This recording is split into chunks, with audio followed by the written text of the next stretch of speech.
meditation, it's not about, cultivating the strong mind. Again, strong mind is simply an ego. Strong mind is a preference, it's a righteousness we are cultivating. It's an ego. Flexible mind is also an ego self, with a less resistance. That's it. And all mind, is simply a sign of fear. Cultivating the strong mind itself is a sign of fear, fear of something, something, something. Otherwise, why would we cultivate a strong mind? Even why we are cultivating the flexible mind. Both approach comes from the place of fear. That's why we are moving in a certain direction, whether a strong way or a flexible way. So it's simply an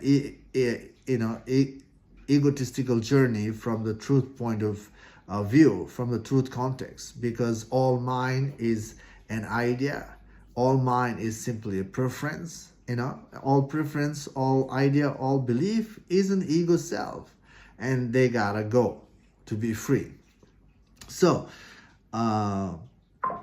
we must have this, at least understanding that mind is an ego, and if you don't see the mind is an ego, then we can investigate on the mind, investigating on our preference.